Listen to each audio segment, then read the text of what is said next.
dalam perhubungan antara bunian dan manusia sampai boleh mendapat anak hasil daripada hubungan tersebut. Fizikal badan dia akan berubah sebiji macam orang yang tengah mengandung. Tempoh mengandung ni pun singkat je, dalam 2 ataupun 3 bulan. Kalau kita buat scan kat klinik ke mana-mana ke, memang dia kata confirm akan nampak janin tu. Kalau bunian kafir ni, gaya dia lebih kepada rugged ataupun brutal. Diorang ni banyak pakai seluar pendek je. Lepas tu ada celak tebal kat area mata. Ada yang pakai kalung-kalung yang diperbuat daripada tulang-tulang haiwan.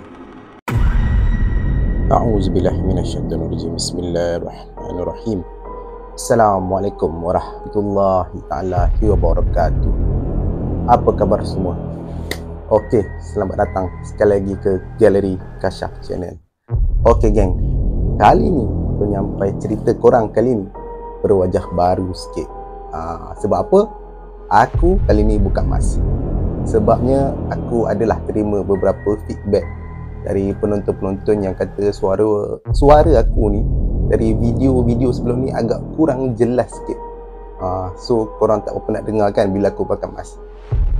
Pada mulanya memang aku tak nak tunjuk muka, tapi lepas dipikir-pikir balik, tolak tambah bagi darab, so aku akhirnya buatlah keputusan untuk buka mask aku demi kebaikan semua. Dan aku harap penyampaian cerita aku kali ni lebih jelas.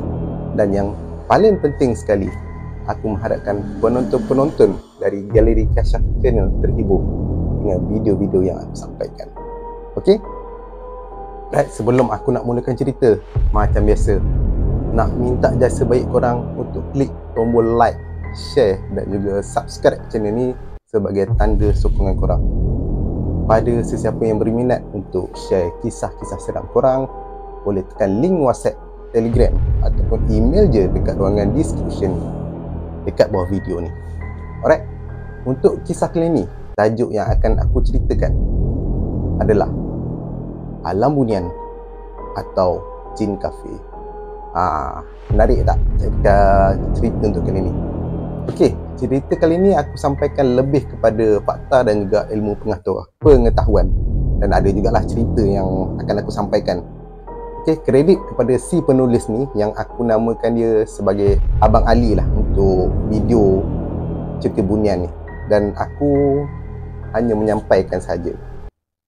Aku minta izin untuk aku ceritakan semula kepada para pendengar demi ilmu dan pengetahuan kita semua.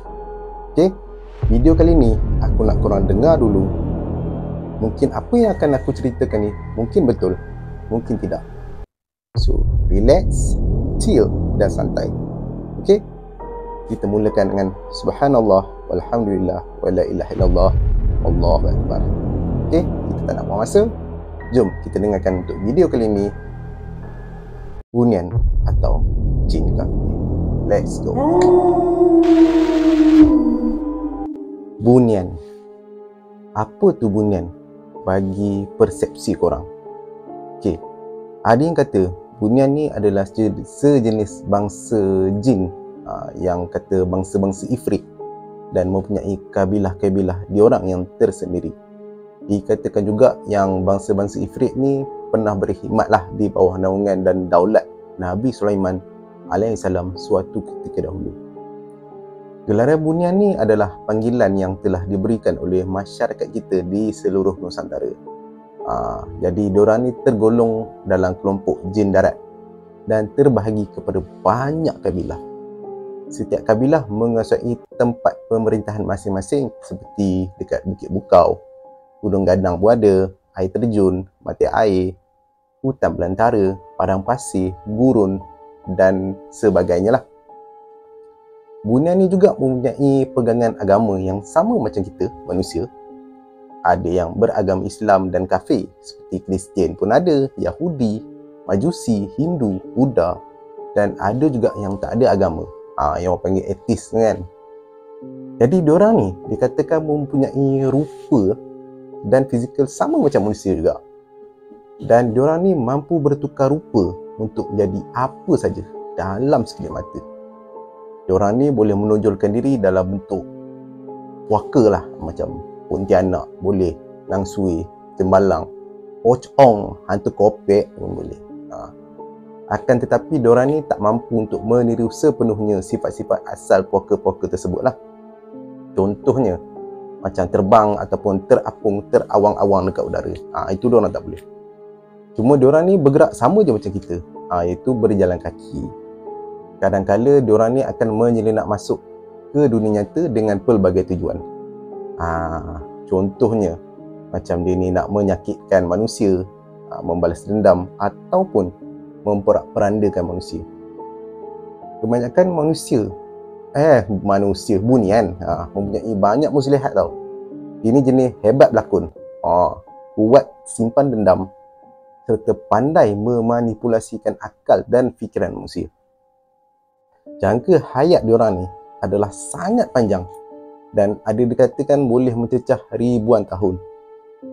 Diorang ni juga berkeluarga, ada yang makan, minum, beribadat, berurus niaga dan sama juga ada juga gelandangan macam kita.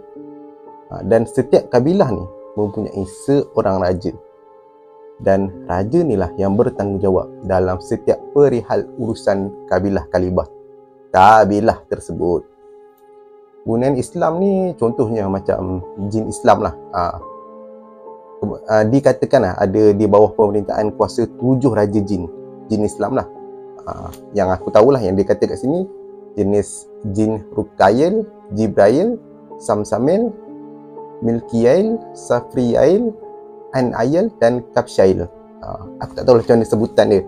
Manakala dia kata bunian kafir ni ada di bawah 7 raja jin kafir alam bawah, iaitu mazhab nama dia Marah, Amah, Burhan, Syamhurash, Zubai'ah dan Maimun.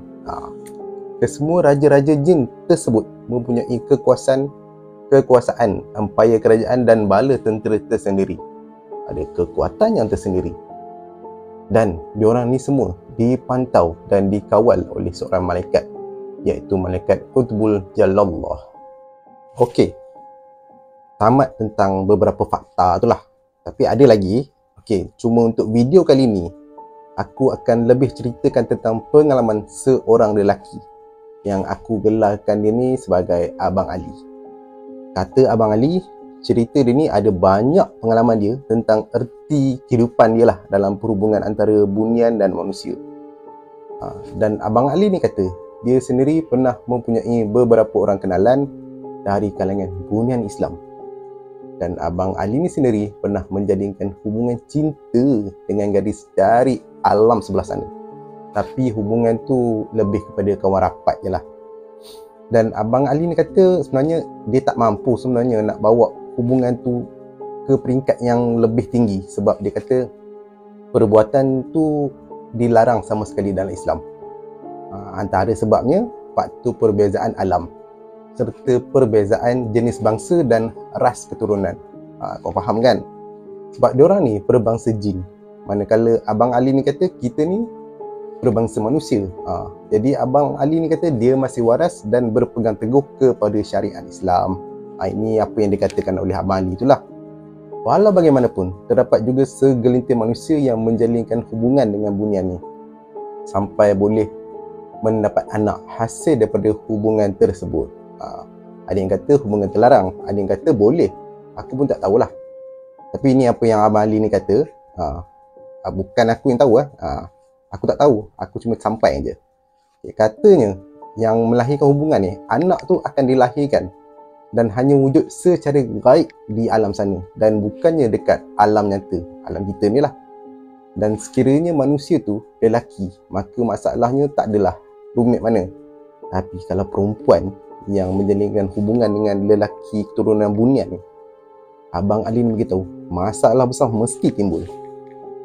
Tambahnya bila wanita tu hamil, fizikal badan dia akan berubah sebiji macam orang yang tengah mengandung.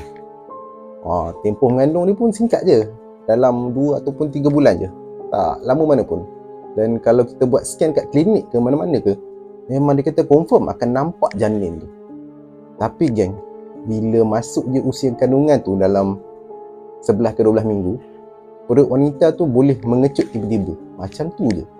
Dan hilang tanda-tanda macam mengandung pun tak ada pun. Hilang macam tu je geng. Hakikat sebenarnya lah, Abang Ali ni kata kemungkinan kumpulan bunian ni datang menyambut kelahiran bayi tu secara gaib, masa wanita tu tengah tidur ke ataupun tengah tak sedarkan diri ke. Dikatakanlah bayi tu sebenarnya dah selamat dilahirkan dan membesar di bawah jagaan keluarganya dekat alam yang lagi satu. Dan Abang Ali ni kata sebab itulah Islam melarang umat dia untuk menjalinkan sebarang hubungan dengan makhluk yang berbeza alam dengan kita ni. Dan memang Abang Ali ni kata dia tak nafikan yang wajah bunian ni kebanyakannya memang tampan dan handsome. Kalau perempuan pula, memang ayu lah kata Abang Ali. Memang kalah lah Niloufar tu. Tapi kalau yang beragam Islam lah, dia kata kalau yang jenis kafir ni kebanyakannya muka dia agak buruk dan bodoh sikit. Okey, kita masuk pula dalam bab harta dekat alam bunian. Abang Ali ni cakap alam diorang ni memang dipenuhi dengan barang-barang yang rare. Contohnya macam ada zamrud, dia ada delima, intan, kristal, nilam, emas dan banyak lagi lah harta-harta dari kerajaan-kerajaan dari era tamadun yang lama-lama dulu. Dan kesemua harta ni terlindung dari pandangan manusia. Sebab katanya benda ni terjaga dan kononnya selamatlah di bawah jagaan bunian ni. Ada juga dari kalangan diorang yang menjadi pemegang amanah untuk menjaga harta-harta karun milik manusia. Dan bunian ni akan menjaganya sampai keturunan asal kepada pemilik harta tu datang menuntutnya sendiri. Contoh macam cerita Ahmad Al-Bab lah, tapi tu jin, ni bunian. Dan kata Abang Ali lagi, sesetengah daripada harta tersebut boleh dibawa masuk ke dunia nyata. Dan kebiasaannya, ianya dalam bentuk hadiah ataupun kurniaan daripada bangsa bunian itu sendiri kepada manusia tersebut. Tapi awas, sekiranya korang ditakdirkan dapat masuk ke alam sana, Abang Ali ni cakap jangan cuba-cuba ada niat yang tak baik. Sebab bimbang korang akan terperangkap dekat alam sana untuk tempoh yang cukup lama. Dan silap-silap kemungkinan tak keluar pun daripada tempat tu. Dan itu yang bahaya. Ini yang Abang Ali tu pesan lah dalam video kali ni. Okey, dekat sini Abang Ali ni dia ada ceritakan lagi. Yang kali ni dia nak bahaskan tentang bunian yang datangnya daripada Nusantara ataupun dari Malaysia lah, negara kita. Dia khaskan kat sini lah. Okey, katanya bunian yang terdapat dekat sini, Abang Ali kata bunian ni boleh dikategorikan sebagai bunian asli Melayu. Katanya diorang ni sama macam kita, berkomunikasi menggunakan bahasa Melayu juga, dan ada juga yang boleh berbahasa Parsi ataupun Arab. Dan kebanyakan bunian yang Abang Ali ni pernah jumpa, kebanyakannya bunian Islam lah. Dia kata diorang ni berpakaian menutup aurat dan warna pakaian dia adalah satu warna je, iaitu biasanya pakai satu warna lah, bukan satu warna je, ada banyak warna tapi biasanya dia pakai satu je colour dia. Contoh dia macam sekali pakai tu baju putih je ataupun hijau ataupun hitam. Ada juga dia kata pakaian dia bercampur-campur, dan ada juga yang tak tutup sepenuhnya aurat diorang, tetapi dia kata jumlahnya tak adalah ramai sangat. Dia kata golongan minoriti saja. Dan dikatakan diorang ni bersifat peramah, suka membantu, ringan tulang dan tak sombong. Bunian dari tempat kita ni pula, Abang Ali ni kata boleh menjelmakan diri dekat alam nyata mengikut rupa asal diorang, ataupun boleh berubah menjadi haiwan. Kalaulah diorang ni berubah menjadi haiwan, warna bulu ataupun kulit haiwan tu akan jadi macam putih berkilat dan ada macam sejalur warna kelabu halus dekat bahagian dahi ataupun dada dia. Dan Abang Ali ni pesan lagi, kalau kita terserempak, janganlah pandai-pandai nak tangkap ke, nak seksa ataupun nak bunuh diorang ni. Sebab takut-takut ahli keluarga ataupun keturunan diorang akan datang menuntut bela. Bahaya kan, walaupun Islam. Itu dia kata kalau bunian Islam lah. Tapi dia kata kalau bunian kafir, yang ini lagi bahaya. Panjang lah Abang Ali ni huraikan. Macam ni cerita dia. Dia kata kalau bunian kafir ni gaya dia lebih kepada rugged ataupun brutal. Brutal macam mana? Katanya pakaian diorang ni macam compang camping, dan warna dia lebih pada warna hitam ataupun lebih pada kusam. Bunian kafir lelaki ni jarang lah pakai baju. Diorang ni banyak pakai seluar pendek je. Lepas tu ada celak tebal kat area mata. Maksudnya mata diorang tu macam beruang panda tu, celak tebal. Sebab dia kata wajah asal kejadian diorang ni hodok, dan ada sesetengahnya macam muka orang tua. Kebanyakan daripada bunian ni ada yang pakai kalung-kalung yang diperbuat daripada tulang-tulang haiwan.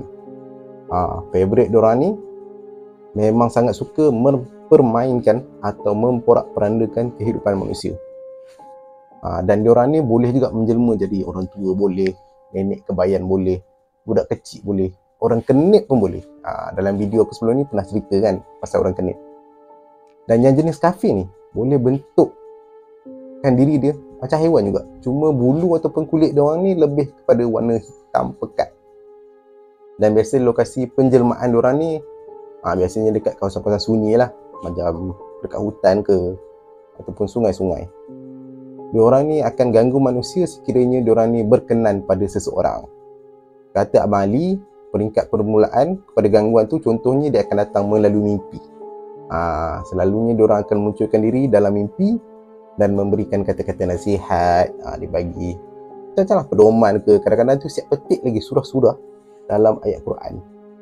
Yang ini yang bahaya ni, sebab dia ada helah. Abang Ali ni cakap strategi diorang ni memang macam tu, sebab kononnya nak meyakinkan seseorang tu bahawa diorang ni kononnya bermimpikan alim ulama ataupun wali. Kononnya lah, tapi jin kafir ataupun bunian kafir. Jadi manusia yang terpengaruh akan anggap kemungkinan besar yang dia ni macam dianugerahkan ilmu ataupun kurniaan oleh jemaah yang dilihat dalam mimpi tu. Kebiasaannya bunian kafir ni selalunya akan mengaku diri dia sebagai tok guru, pendamping ke, dia wali ke, raja bunian ataupun puteri bunian, ataupun menyerupai ahli keluarga kita yang telah pun meninggal dunia. So Abang Ali ni kata lagi, kalau siapa-siapa yang dah terpedaya dengan tipu helah macam ni, dekat situlah bermulanya akan datang persahabatan dan akan jadinya perjanjian antara manusia dan bunian. Okey, Abang Ali ni katalah kalau siapa-siapa yang dah terpedaya dengan tipu helah macam ni, dekat situlah akan bermulanya persahabatan dan juga perjanjian antara diorang berdua, antara bunian dengan manusia ni lah. Dan bunian tu automatik akan berdamping dengan orang tu, dan dekat situlah dia boleh bagi macam-macam jenis bantuan yang bentuk sihir, selagi orang tu dia mengamalkan ilmu yang diajarkan oleh bunian kafir ni. Bahaya kan? Kita ingatkan ilmu kita tu betul, rupa-rupanya ilmu sihir. Allah Akbar. Abang Ali ni kata lagi lah, kes-kes macam ni banyak terjadi dekat bomoh, pawang ataupun pengamal-pengamal perubatan alternatif yang menawarkan khidmat dalam bidang perawatan tradisional. Ini yang Abang Ali ni cakap ya, bukan aku tau. Pengamal ni biasanya dikatakan dipergunakan sehabis-habis oleh bunian tu untuk menyesatkan akidah diorang. Secara zahir lah, kita akan dengar macam orang tu dengar macam ada baca-baca doa, lepas tu ada beberapa patah ayat dalam bahasa Arab.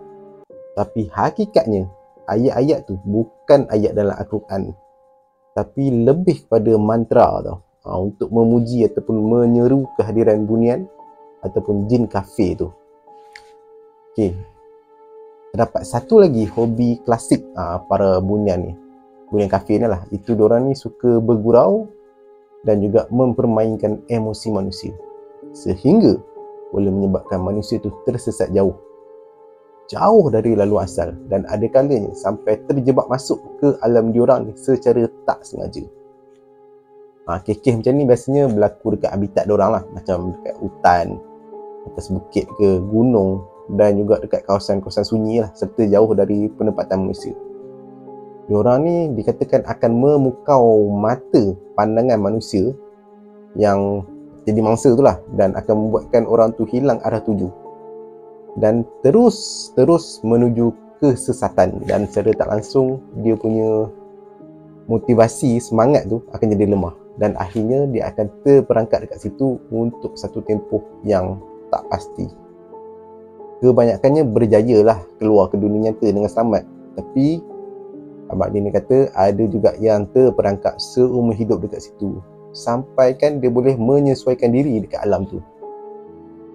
Abang Ali ni kata dia berani cakap macam tu sebab dia kata dia sendiri pernah terserempak dengan seorang manusia lah yang pada asalnya hidup dekat alam nyata macam kita ni, tapi last dia hidup berkeluarga dengan alam bunian sebelah sana.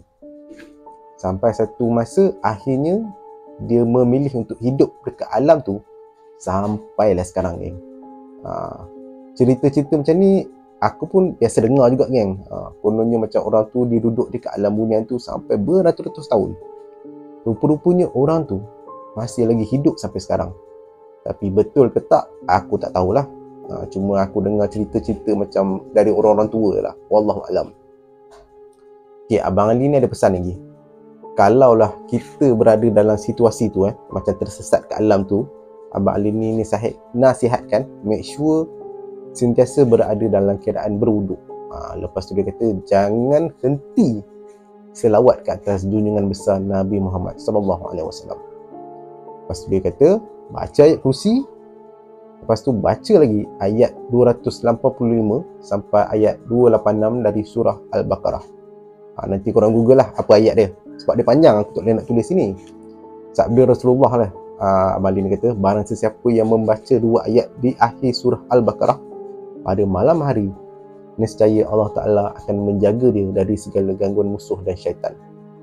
Ada satu lagi sabda Nabi, sesungguhnya Allah Ta'ala telah mengakhiri surah Al-Baqarah dengan 2 ayat yang mana ianya adalah perbendaharaan Allah di bawah arash. Maka belajarlah kamu akan ayat itu dan ajarkan kepada isteri-isteri dan anak-anak kamu. Maka sesungguhnya itu adalah solat, doa dan Quran. Itu sabda Nabi. Dan Abang Ali ni tambah lagi, kalau jadi je situasi macam tu, dia nasihatkan korang jangan lupa untuk cari jalan keluar dengan cari kedudukan kat mana ada sumber air. Lepas tu dia kata tengok kat mana arah kedudukan matahari, sebabnya dekat alam bunian ni berbeza tau kedudukan dengan alam nyata kita ni. Kalau korang nampak cahaya matahari tu dekat belah timur, maka jalan pulang ialah dengan berjalan ikut arah selatan sambil baca selawat dengan doa-doa yang Abang Ali tu cakap tadi lah, ayat 285 hingga 286. Dia kata baca je berulang-ulang kali sampai kita rasa macam kita dah terlepas dari gangguan bunian ataupun jin tersebut. Dengan kata lain, korang baca je sampai sambil korang berjalan melawan arah kedudukan matahari. Lawan kedudukan matahari lah. Senang cerita macam tu lah. Itu yang dinasihatkan oleh Abang Ali dalam video kali ni. Untuk video ni, sorry. Okey, berdasarkan apa yang Abang Ali ini bagi tahu tadi, dia kata dia pun ada kisah dan pengalaman dia yang tersendiri juga. Masa tu dia kata dekat dalam hutan. Abang Ali ni kata waktu tu dia macam dipermainkan oleh bunian kafir. Apa yang dikatakan oleh Abang Ali ni lah dalam cerita tu. Okey, cerita dia macam ni. Kisah yang Abang Ali ni nak kongsikan berkaitan dengan pengalaman dia masa diganggu oleh bunian kafir satu ketika dahulu lah. Katanya waktu tu dia muda lagi. Peristiwa tu Abang Ali ni kata berlaku dalam tahun 2008 macam tu. Dan benda tu merupakan pengalaman yang kedua yang pernah Abang Ali ni hadap. Alkisah dia macam ni. Masa tu Abang Ali dengan sepupu dia lah, Zat nama dia, berkelah dekat air terjun dekat Ulu Yam. Siapa pernah pergi air terjun Ulu Yam? Katanya untuk menghilangkan stres lah, stres kerja. So diorang berdua ni sampai dekat lokasi perkelahan tu jam 11 pagi ataupun 12 tengah hari macam tu lah. Waktu tu macam tu. Pada awalnya diorang ni mandi macam biasalah. Biasa mandi, bergurau-gurau, gelak-gelak, seronok mandi. Kemudian disebabkan kelaparan, so diorang berdua ni bercadang lah nak makan tengah hari. Sambil-sambil tu diorang naiklah ke darat balik sebab nak makan. Sebab diorang ni dah bawa bekalan makanan diorang ni siap-siap dari rumah. Tapi punyalah terkejut bila diorang mendapati seluar baju, telefon bimbit dengan beg yang mengandungi bekalan makanan diorang tu tiba-tiba hilang tau. Memang pelik lah Abang Ali ni kata. So diorang ni anggap macam mungkin ada pencuri ke ataupun kera yang bawa lari barang-barang diorang ni. Tapi bila dia cek balik, macam tak ada pula sebarang tapak kaki yang ada dekat kawasan tu. tak ada kesan apa, hilang macam tu. So masa ni Abang Ali dah mula perasan yang diorang ni masa duk cari-cari makanan dengan tempat diorang ni, rupa-rupanya diorang ni tengah berpusing-pusing dekat tempat yang sama beberapa kali tau. Aduh benda ni. Okey, asal pusingnya mesti sampai tempat sama, asal pusing sampai tempat sama, tempat sama asal pusing. So Abang Ali ni mula syak yang mungkin terdapat gangguan dari makhluk halus. Jadi Abang Ali waktu tu dia syak yang sebenarnya diorang ni mungkin sedang disorokkan ataupun dipermainkan oleh bunian ataupun makhluk halus dekat situ. Sebabnya beberapa bulan sebelum tu memang Abang Ali ni pun pernah kena juga benda yang sama, cuma katanya tempat yang berbeza. So dia kata ikut pengalaman dia waktu tu, dia kata dia beritahu lah dekat sepupu dia yang zat ni, yang kemungkinan ada jin yang tengah menyakat ataupun cuba nak ganggu diorang ni. Sebab katanya waktu tu diorang dua je ada dekat kawasan perkelahan tu. Dan dia kata kemungkinan besar jin tu adalah bunian kafir lah. Kemungkinan bunian kafir. Waktu tu Abang Ali dengan Zat ni sepakat lah sama-sama baca surah 3 Qul. Sambil tu selang-seli baca ayat kursi. Sambil-sambil tu diorang masing-masing berdoa lah, moga-moga diorang ni jumpa jalan keluar dan dapat pulang dengan selamat. Tapi usaha diorang waktu tu macam tak ada hasil tau. Macam-macam cara diorang cuba, tak berjaya juga. Jadi akibat tertekan dan keletihan yang melampau, Abang Ali waktu tu dia dah tak boleh nak kawal emosi tau. Sampai jadi marah lah. Sampai last Abang Ali ni dia cuba nak salahkan sepupu dia Zat tu. Kononnya sepupu dia lah punca diorang tersesat kat situ. Punca sebab apa aku tak tahulah, adalah cerita dia. Nak jadikan cerita, diorang berdua ni bertekak sambil menuduh sama sendiri. Kau salah, bukan aku salah, ni salah kau. Macam-macam lagi lah ayat yang keluar. Masa diorang ni bertekak, sampailah diorang ni waktu tu katanya sikit lagi je nak bertumbuk. Hampir-hampir je. Nasib baiklah Abang Ali ni last dia boleh bermuhasabah diri sambil istighfar banyak-banyak. Dia sedar yang tu semua salah satu dari taktik jahat makhluk dari alam sebelah ni je, nak cuba laga-lagakan ataupun nak lemahkan semangat Abang Ali dengan Zat waktu tu. So diorang cuba bincang elok. Last diorang ambil keputusan nak berehat dekat sebuah batu besar dekat area situ. Katanya betul-betul kat tepi air terjun tu. Dan dalam masa yang sama, diorang ni berulang kali lah melaungkan azan. Tak berhenti-hentilah azan waktu tu. Allahu Akbar, Allahu Akbar. Masa diorang habis je melaungkan azan yang ketiga, Abang Ali ni kata dia nampak dengan jelas tau. Ada susuk tubuh seorang lelaki ketinggian dalam 4 kaki je. Korang bayangkan bentuk dia, kepala botak, mata sepet, pakai seluar pendek je, tak ada baju dan pakai kasut macam kasut kungfu. Tahu kasut orang Cina pakai tu, kasut kungfu. Macam tu lah. Katanya benda tu tengah seronok berjoget-joget sambil tersengih-sengih depan Abang Ali. Seolah-olah macam dia pelilah keadaan diorang masa tu. Sah tekan Abang Ali, memang benda tu bunian kafir tengah mempermainkan diorang berdua. Abang Ali waktu tu dia berlakon lah macam konon-kononnya dia tak nampak benda tu. Sebenarnya dia nampak, dia berbuat macam tak nampak lah. Mungkin waktu tu makhluk tu bunian kafir yang apa ni, yang tak nampak dia. Mungkin benda tu tak perasan. Memang terang-terang lah Abang Ali ni nampak, sebab aku rasa Abang Ali ni mungkin ada hijab mata terbuka kot, sebab tu dia nampak. Padahal sepupu dia yang Zat ni, Allah, jatuh, tak nampak pun kehadiran bunian kafir tu. Perangai makhluk tu semakin melampau, dia kata, apabila dia boleh pula nak melondehkan seluar dia dan berjoget-joget. Dia boleh londeh seluar, berjoget-joget depan apa Zat sepupu dia ni, tunjuk-tunjuk bontot sampai macam tu. Tapi Zat ni tak nampak. Dan Abang Ali ni kata nasib baiklah sepupu dia tu tak nampak. Kalau nampak, dia kata confirm makhluk tu tinggal sejarah je lah. Sebab Zat ni memang jenis paras baran orangnya. So tak buang masa lagi, Abang Ali dia berdiri. Lepas tu dia kata dia sepak makhluk tu sampai jatuh tersungkur, sambil benda tu menjerit lah kesakitan. Lepas tu sempatlah Abang Ali ni pijak dua-dua tangan makhluk tu sampai benda tu meraung-raung. Makhluk tu menjerit lah, wah sakit. Dia dah tahulah yang Abang Ali ni nampak dia. Abang Ali waktu tu unggut nak seru. Kononnya dia ada sahabat-sahabat dia yang merupakan bunian Islam, nak datang ke situ, cuba nak unggut lah.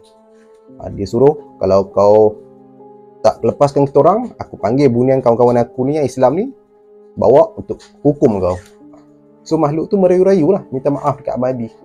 Punyalah makhluk tu janji nak bawa Abang Adi ni dengan sepupu ni keluar dari situ secepat mungkin. Cuma Abang Ali ni cakap sepupu DZ tu macam boleh pula ketawa. Sebab bila nampak Abang Ali ni macam orang tak betul dah. Yelah, siapa tak pelik kan?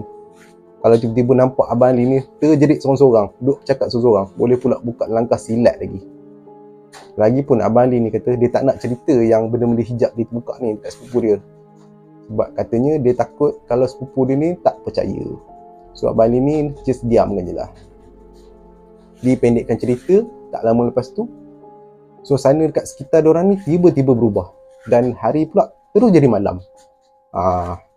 Rupa-rupanya tempoh masa diorang yang diorang rasa kat situ macam 1-2 jam je diorang hilang. Tapi sebenarnya diorang dah hilang hampir 10 jam tau.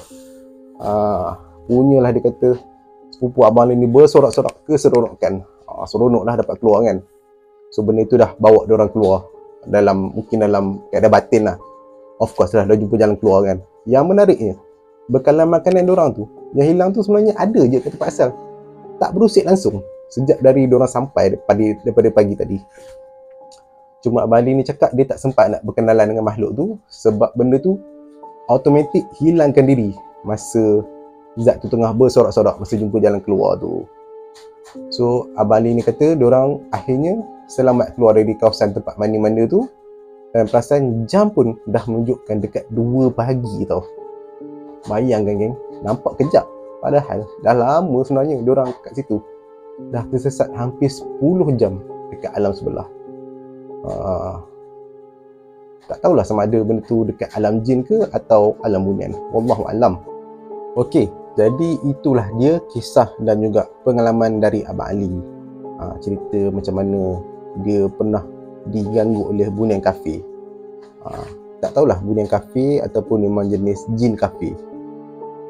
Okey, sebelum tu aku nak beritahu dekat korang awal-awal.